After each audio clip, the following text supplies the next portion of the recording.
So Norval, I've got a good friend of mine, and he has just one of those incredible stories.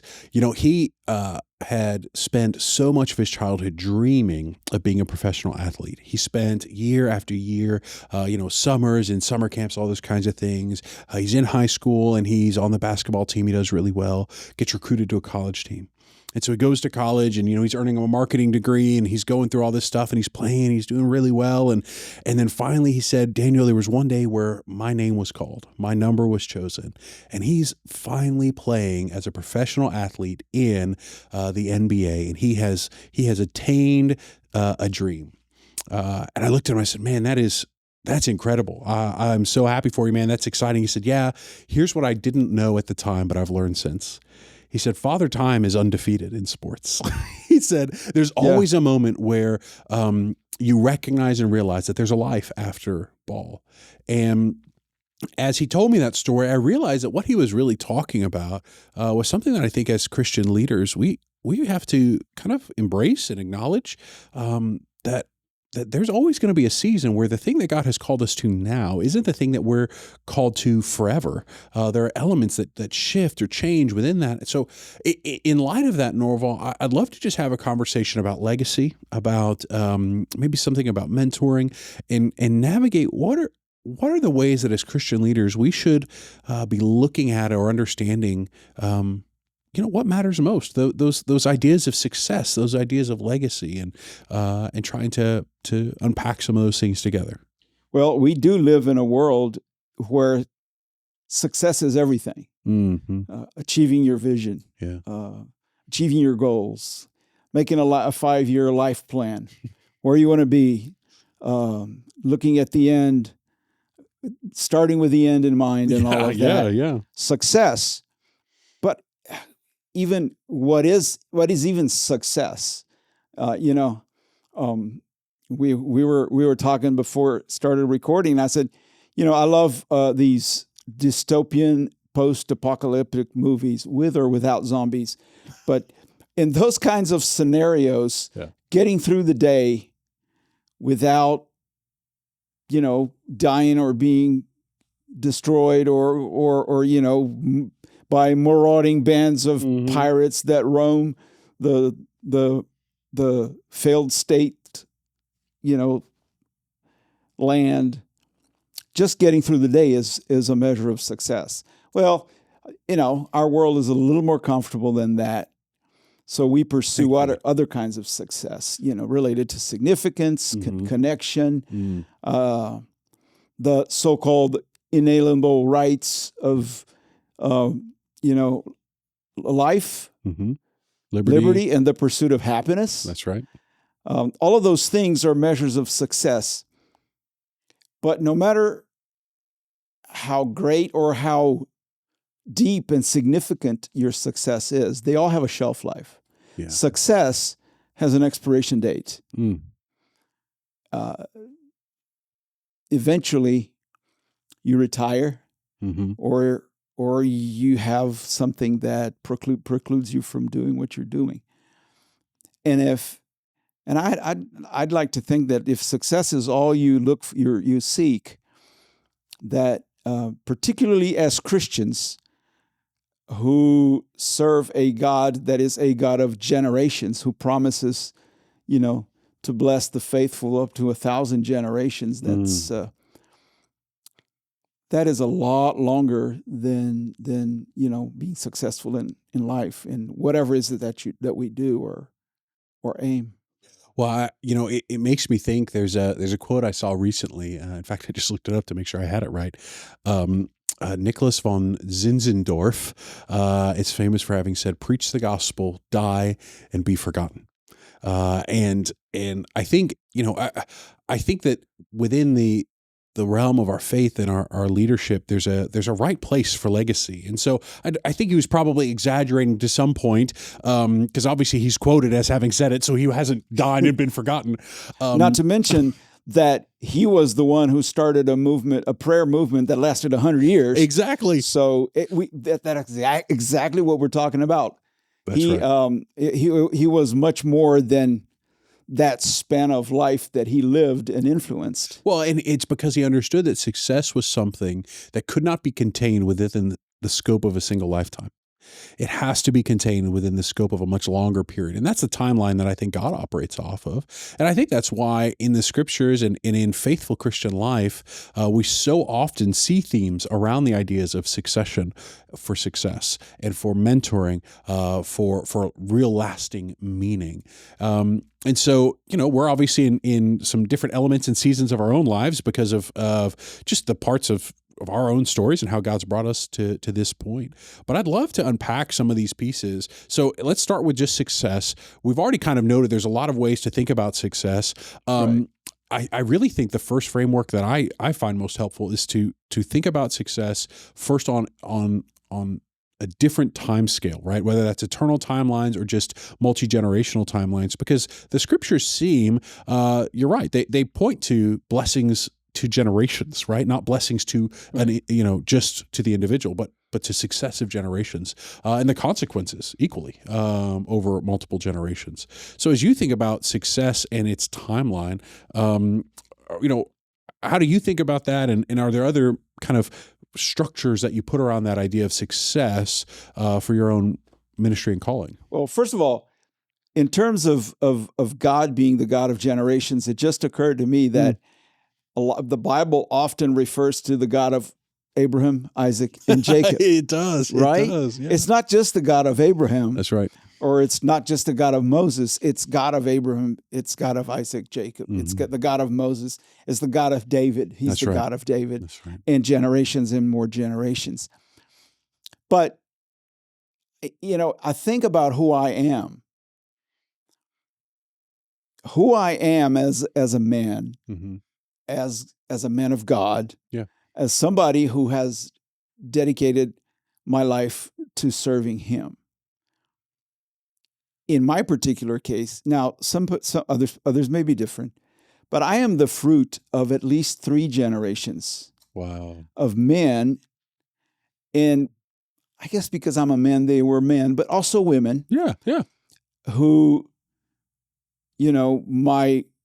one of my grandfathers, my maternal grandfather, was a farmer, could barely read, but who knew scriptures in depth and who planted it.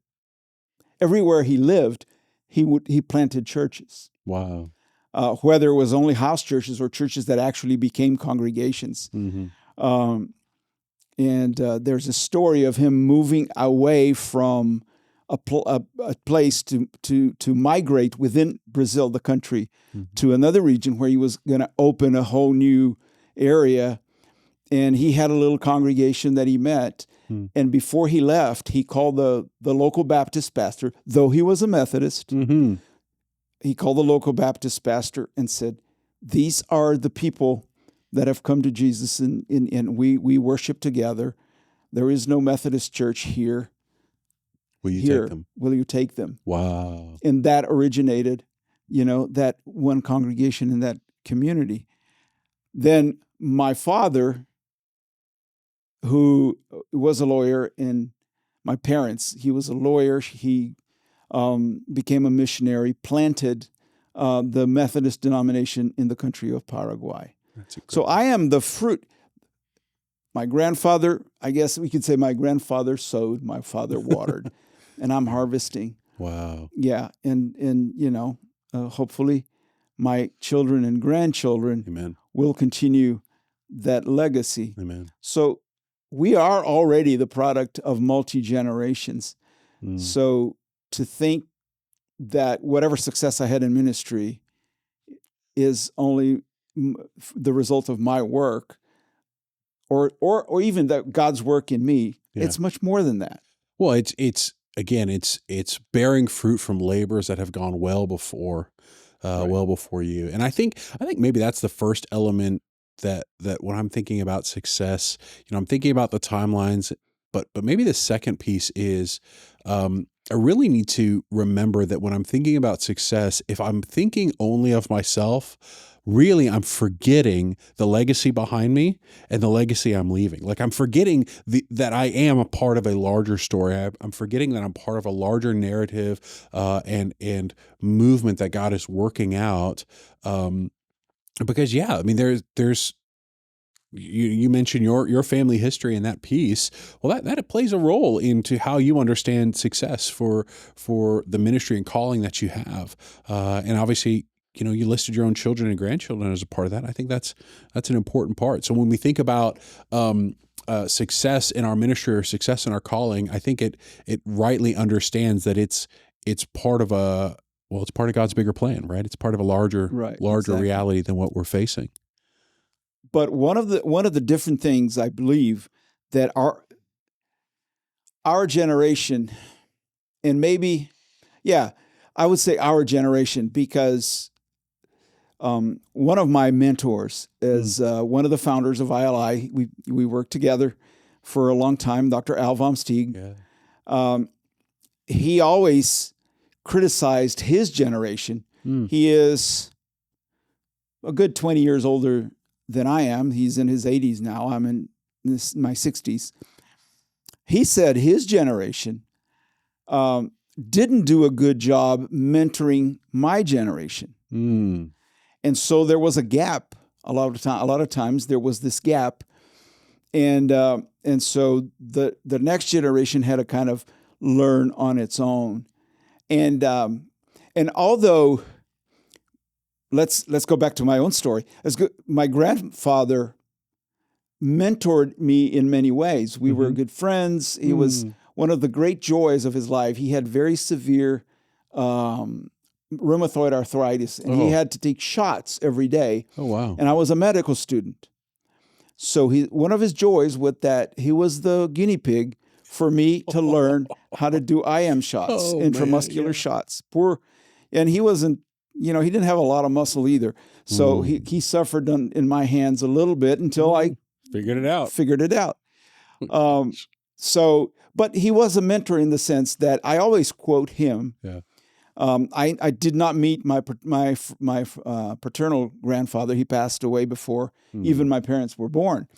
But this grandfather was very influential in many ways in some of the things that I do, including my love for gardening. Wow. Him being a farmer.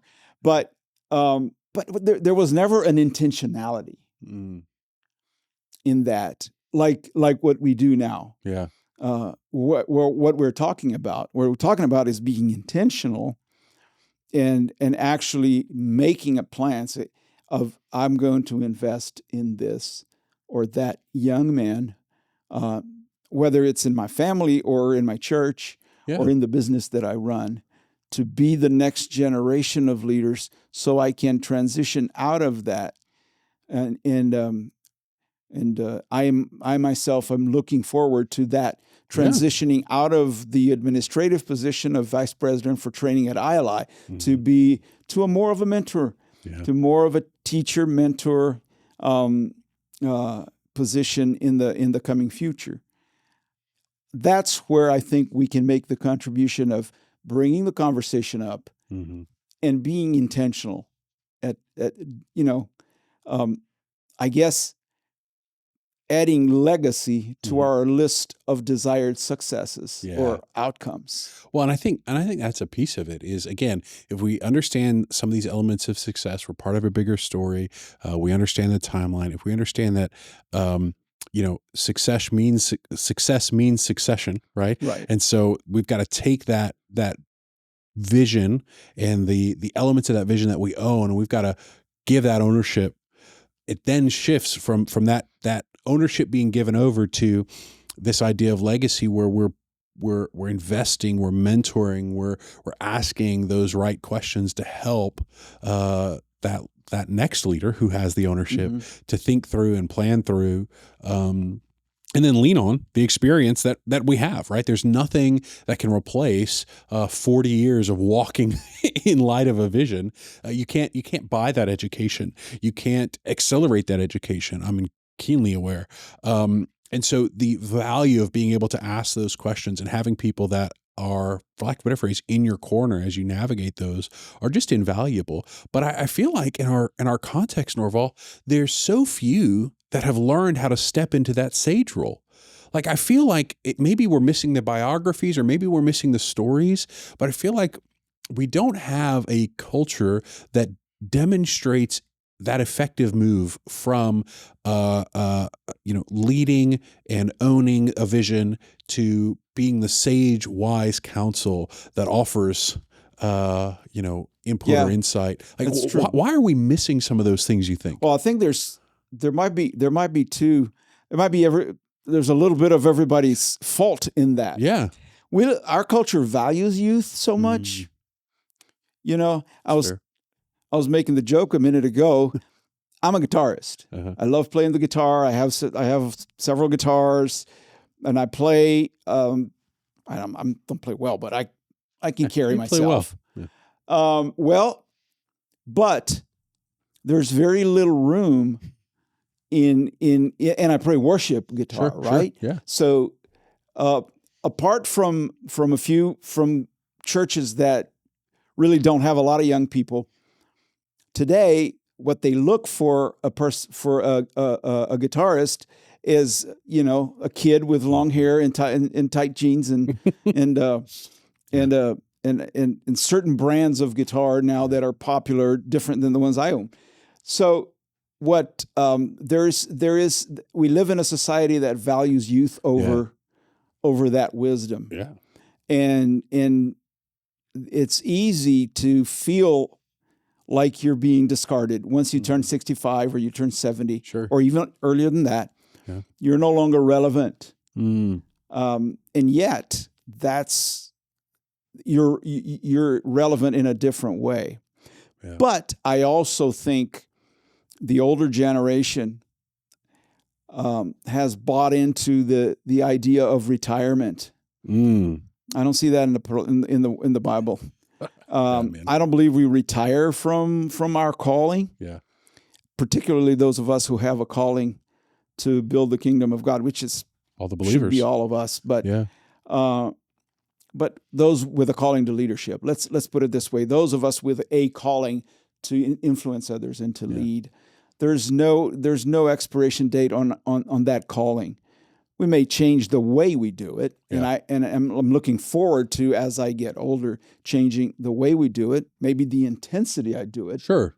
If you're 80 years old, you can't go jet setting like we're doing right now, like 7 or 8 international trips a year. Doesn't work. Becomes too much if you're older. But if we understand that once we enter this age, once our beard starts turning gray or your hair, or our hairline starts receding way back to the back here, there's another role for us.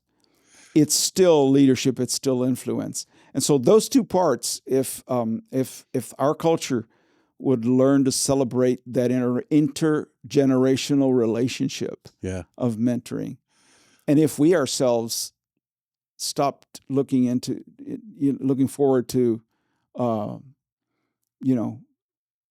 getting an RV here in the United States, getting an RV and traveling the country, or just doing nothing. Or doing whatever. Yeah. I've heard the phrase, and I'm sure you have too, right? The English phrase being put out to pasture, right? Yeah. The idea. And I think sometimes people feel put out to pasture, and I think sometimes they go running to the pasture because they think, oh, I just get to finally relax and do nothing. I just get to cruise around the rest of my life, and I don't have to worry about this, that, or the other. And I think there's wrong and quite frankly, I think there's sin in both. I think if we believe for a second that God has us here not to enjoy Him and serve Him, right? Out of that enjoyment, well, then we're missing something. If it's just here to enjoy worldly pleasure or earthly pleasure, I don't think that that's God's intent, or that's His design.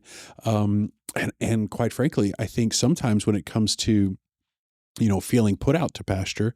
I think sometimes it can be intimidating for a younger generation to know the right questions, or maybe they've got ideas, but they haven't encountered failure enough times to know that they don't know what to do, and they have to encounter a certain amount of failure for that wisdom.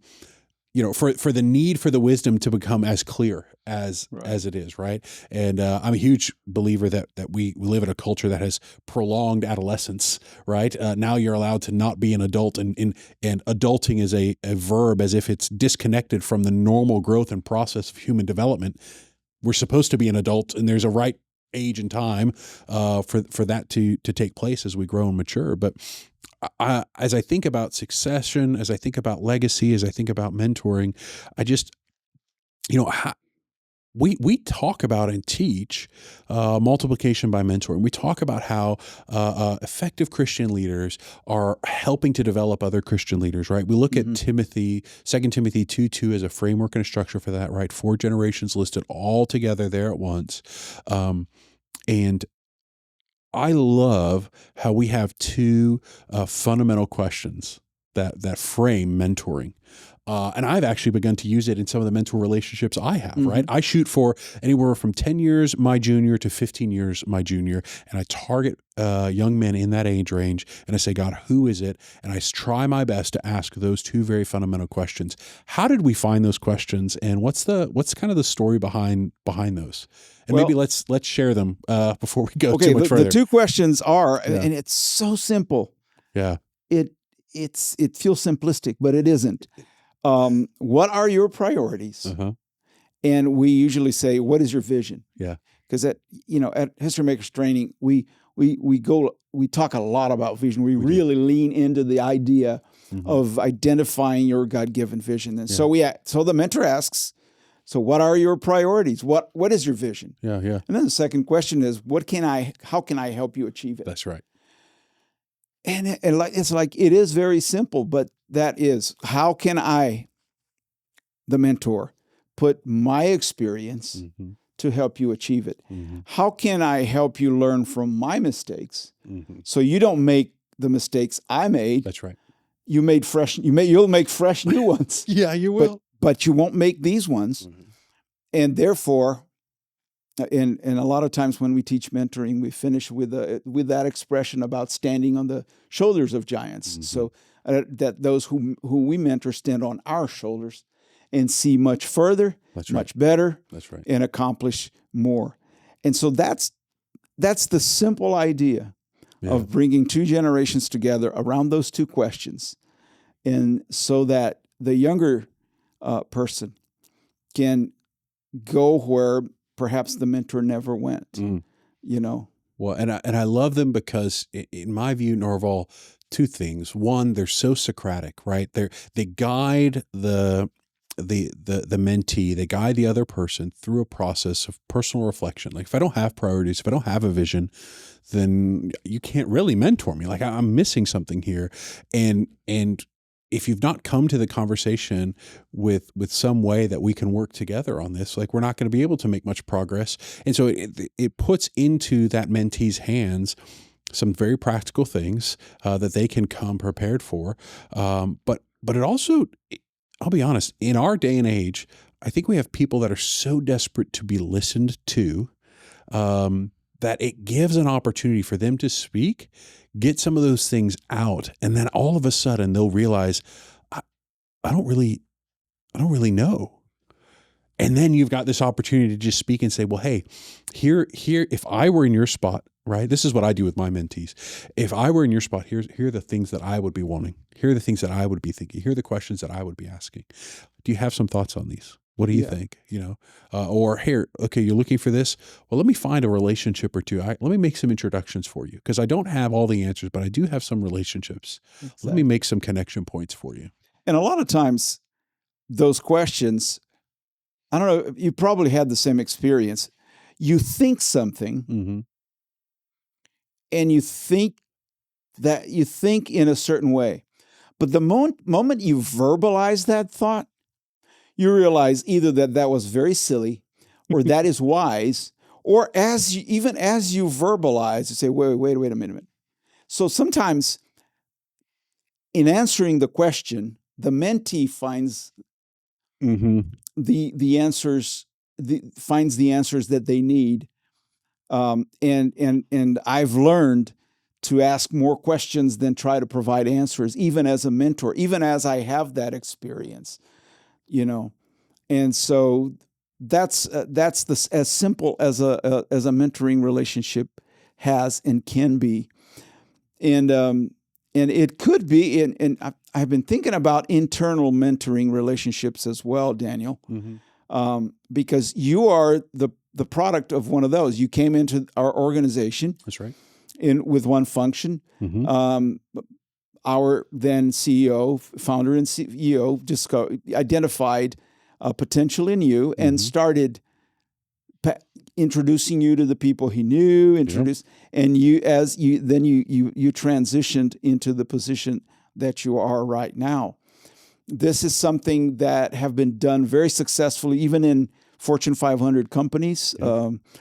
One of the famous stories is from Coca-Cola, where the CEO was preparing somebody to be his successor, and then had a sudden stroke and passed. And the new guy took on the position, and took the company to the next level. And then there's the other cases that you can read about. General Electric in a really harsh transition that really affected stock price, bottom line, all kinds of effects in the company, because there wasn't intentional thought about mentoring the next generation. And I think as leaders, we have this opportunity or that risk. If we don't, we run the risk, just as our success has an expiration date. We may end up putting an expiration date in the organizations or even movements that we have helped to steward. And if I'm honest, Norval, I think that there are some ministries that struggle with that. They don't recognize that they lack vision beyond their own life. And, you know, when you're in the startup phase, that's completely reasonable. I mean, you're so scrappy, you're trying to figure things out, you're trying to make ends meet. But there's so many ministries that are making incredible kingdom impact today. They're making incredible kingdom impact today, but they're lacking vision beyond their founding generation. And the consequence of that will be massive gaps in the next 15 years as they physically can't keep going with that. And they haven't had, you know, instead of having a transition that's developed over time, they're having to just instantly flip something, right? And they're not able to step into that mentor and sage role and pour into that next generation for the longer period of time. They end up spending all that energy just trying to keep it afloat. And you know, no one wants their plan for succession to be survival, right? Yes. You want it to be thriving. You want it to be alive. You want it to be active. And so again, as we think about why legacy is the more impactful or more important metric for success, I really think that there's this deeper call to lead and live in that kind of mentoring space. Again, we serve a God who is a God of generations. Amen. And so it's not an option because there is a generation coming down the line, and there is another one coming after that, and another one coming after that until Jesus comes. Amen. And every new generation has to be won all over again. Every new generation has to be equipped to lead all over again. That's right. And it's incumbent upon every generation to pass on a legacy to the next one. And my generation is not my generation, it's me. Your generation, it's me. It's you. That's right. So I hope that we have helped leaders think about this. Yeah. Consider the legacy. You know, it reminds me of the old hymn, "May all who come behind us find us faithful. Mm-hmm. May the fire of our devotion light their way." And may the footsteps that we leave lead them to believe. And that kind of call, I think, rests so deeply with each of us. And you're right, with each generation, but not the generation in the abstract, the generation in me that each of us represents. I think that's a good reminder and Yes, a good sir. thing for us to reflect on. Hey, listen, we are so thankful for each of you for participating in this and being a part of this conversation. We hope that it is helpful and serves you well. At the International Leadership Institute, man, we earnestly desire that men and women would be equipped to lead well so that the kingdom of God would advance and the name of Christ would be known among all peoples. We want to leave a faithful legacy. This has been helpful and encouraging to you. I just want to ask, will you leave a comment or a like? Will you do some of those things? It helps the algorithms and all those other pieces, but really it helps other leaders like you to discover some resources that will be helpful, faithful, fruitful, to help disciple and develop them so that they would be more effective leaders in the future. Thank you for being a part of our legacy as we seek to impact the nations and make Christ known.